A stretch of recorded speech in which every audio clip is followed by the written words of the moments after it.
Tu restes là ou tu t'en viens nous Non, je autres? m'en viens avec vous autres. Merci, Pat. À bientôt. Salut, Richard. On a plein de choses à se dire. Là, t'es un bon client pour de la jasette parce qu'on va jaser de plein de trucs. On n'a Et pas là, fini. depuis 2 jours, officiellement, les Américains ont un nouveau président qui s'appelle Donald Trump. Qui l'eût cru? Et il est là. Qui l'eût cru? Et je me rappelle, il y a quelques mois, on s'en parlait et t'étais le premier à dire que Donald Trump va rentrer. Et je me rappelle de t'avoir astiné en disant « ça n'a pas de bon sens, voyons donc. » Benoît est sous-estimé côté politique, Ouais. très fort. Ma boule de cristal en politique est quand même pas pire. Et je suis le premier à être déçu d'avoir eu raison, tu comprends-tu?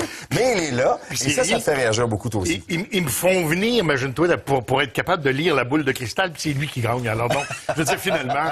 Mais honnêtement, Donald Trump qui est rendu là, si on parle de boule de cristal, c'est assurément le sujet qui obstrue tous les autres parce que pas juste aux États-Unis, à la grandeur de la planète, on sait pas. C'est un gars qui est tellement imprévisible. Hein? Oui, c'est un gars qui signale à droite, qui tourne à gauche constamment.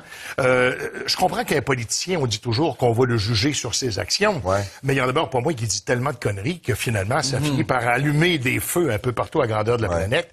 Et finalement, qu'est-ce que ça va donner? Puis chose certaine. C'est dur à prévoir ce que ça va donner. Mais ça donne déjà quand même, bizarrement, beaucoup d'investissements aux États-Unis. Hein? Le retour des investissements, il est là, en ce moment. T'as raison, mais je te rappelle que c'est en train de plafonner, là. Parce qu'après l'élection de Donald Trump, la bourse américaine s'est mise à monter. Il s'est mis à y avoir un certain nombre de choses. On se disait, enfin, on a un président qui va arriver puis qui va vouloir investir chez nous, hein. Mais là, finalement, on réalise que, oups, hein, ça devait passer. La bourse américaine, là, a monté, puis là, ça s'est mis à redescendre. Parce que là, on attend de voir qu'est-ce que ça va donner. Et ça, les relations internationales, moi, c'est ce qui m'inquiète. C'est ça qui m'inquiète le plus. D'abord, l'économie, même au niveau local, pose un certain nombre de problèmes. Tu sais, hein, juste d'avoir un slogan de campagne, Make America Great Again, qui était son slogan, nous amène à réaliser que finalement, ce n'est pas un visionnaire, ce gars-là. C'est pas le genre de leader qui va nous amener en avant et qui va nous aider à passer à travers les obstacles. À cause de l'utilisation du passé, make again. Lui, ce qu'il dit, c'est on était bien dans le temps, donc on va se positionner pour revenir comme on était dans le temps. Et honnêtement, c'est un drôle de pari qu'on va prendre parce que dans le fond, quand on revient en arrière, les choses ne sont jamais plus ce qu'elles ont déjà été et on va le réaliser. Par ailleurs, il y a un certain nombre comment dire, alors je suis pas un visionnaire, hein, je veux dire, c'est un pragmatique, en tout cas. Oui, sans aucun doute. Mais d'un autre côté, moi, je pense que le problème, c'est qu'il ne pense pas plus loin que le bout de son nez. Prenons un exemple. Hein? Bon, il vient d'être assermenté. Hein? Cette semaine vient de se terminer le sommet de Davos.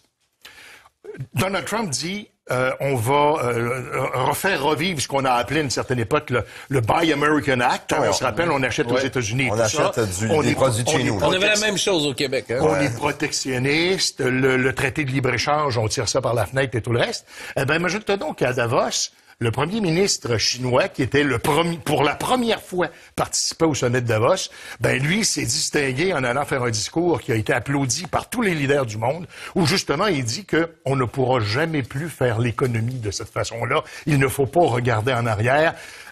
Il faut regarder vers l'avant. Puis vers l'avant, là, les traités de libre-échange, les accords économiques. Mais c'est ça, parce que c'est avantageux pour la Chine. La Chine, j'ai compris de dire ça, parce que c'est avantageux pour eux autres. Mais ceci dit, moi, j'aime beaucoup l'économie de marché à plus petite échelle. J'y crois à ça, moi. Je crois qu'il faut mieux gérer nos frontières pour après mieux gérer l'économie internationale, c'est-à-dire l'échange et le libre-échange. Fait que là-dessus, moi, pour vrai, Trump, moi, c'est son côté raciste, son côté, ses misogyne, ça passe pas. Mais ce côté-là, je te dirais que je déteste pas ça. Le Brexit aussi, je déteste pas ça. Ça risque de jouer des tours, cette histoire-là. Parce que se refermer sur soi-même, hein, on en a déjà parlé, Benoît, rappelle-toi, se refermer sur soi-même risque d'amener des problèmes beaucoup plus importants que de solutions. Par exemple, on sait que pour nous au Canada, puis on a beau dire, tu sais, les économies sont tellement reliées qu'ils pourront pas nous faire ce genre de coup-là, puis ils visent surtout les Mexicains et tout le reste.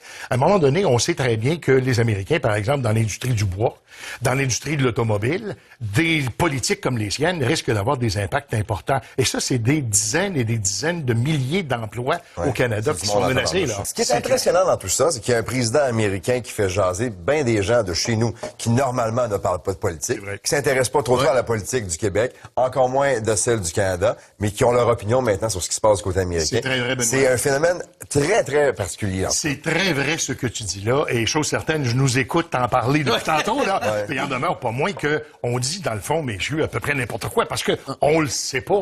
C'est ça le problème. Lui non plus, c'est pas. Mais c'est ça que je pense aussi. Personne ne sait. Personne le sait. Sur une base où on se ramène un peu plus près de chez nous, là. Oui, boule de cristal, Trudeau. Pour le Canada. On s'entend-tu pour dire que la lune de miel est finie?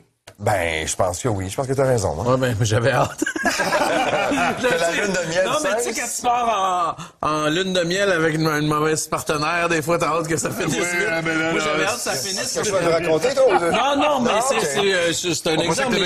Ce que je veux dire, c'est que Justin, moi, je trouve que c'est beaucoup de la devanture. C'est assez vide. Et j'en revenais pas que les gens pogne à l'image tant que ça, au point d'oublier le vide qui est derrière. Et là, je suis content qu'on voit le vide, mais c'est sûr, à un moment donné, t'es avec une partenaire, après un an, tu sais que, OK, bon, ça me mérite. Ça fera pas, là, tu veux dire. Moi, je pense qu'on est là-dedans. Parce que là, il faut creuser, puis là, on voit que derrière, il y a pas grand-chose. Il y a beaucoup de selfies, beaucoup d'égo de moi, puis on oublie aussi en tout cas, je trouve que la position politique générale sur l'immigration, tout ça, est bancale. C'est comme s'ils prenaient pas en considération mondialement ce qui se passe ici. C'est intéressant ce que tu dis là. Puis, en termes d'image, il faut quand même être conscient.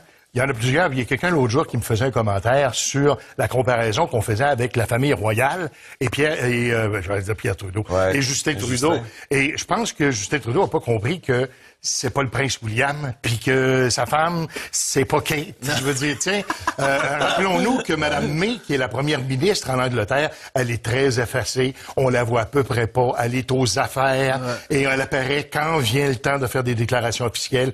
Mme May, là, tu la vois pas se promener dans les rues avec des selfies puis serrer les mains aux chansons. Chose certaine, l'ère Trudeau, t'as raison, Benoît, il y a une préoccupation qu'il va falloir qu'on aille. Il y a une orientation qui a été donnée par ce gouvernement-là dès le départ.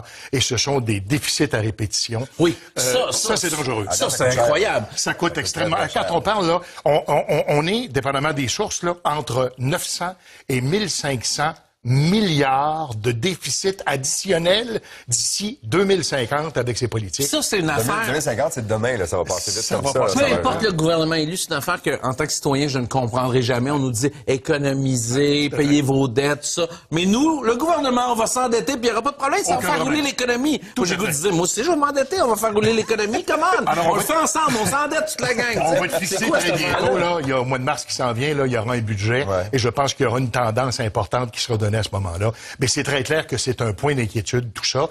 Puis là, il commence aussi à avoir ce qu'on appelle un espèce de reality check, comme on dit en bon latin, là, hein, veut dire, bon, tu sais, des soupers à 1500 piastres pour parler au premier ministre, puis des parties de Noël chez la Gacane, puis des hélicoptères privés, puis des cadeaux, puis bon.